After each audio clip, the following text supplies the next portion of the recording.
Please order in the hall. জাতিসংঘ সাধারণ পরিষদে শুক্রবার ঘটল এক নাটকীয় দৃশ্য। ইসরায়েলের প্রধানমন্ত্রী বেঞ্জামিন নেতানিয়াহু মঞ্চে উঠতেই শুরু হয় ওয়াকআউটের ঢল।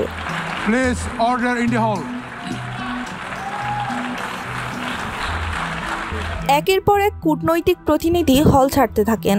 কয়েক মিনিটের মধ্যে শূন্য হয়ে যায় সভাকক্ষের বড় অংশ। গত বছরের মতো এবারের অধিবেশনেও বিশ্বমঞ্চে পুনরাবৃত্তি ঘটল এই প্রতীকী প্রতিবাদের।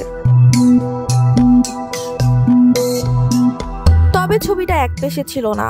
হল থেকে যখন প্রতিনিধিরা বের হচ্ছেন তখন মার্কিন প্রতিনিধি দল দাঁড়িয়ে করতালি দিচ্ছিল নেতানিয়াহুর উদ্দেশ্যে।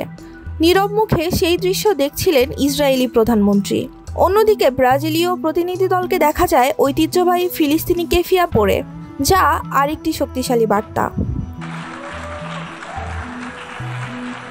এর আগে ফিলিস্তিনি কর্তৃপক্ষ বিশ্ব নেতাদের কাছে চিঠি পাঠিয়ে নেতানিয়াহুর ভাষণ বর্জনের আহ্বান জানিয়েছিল এবং তাকে প্রকাশ্যে যুদ্ধাপরাধী আখ্যা দিয়েছিল।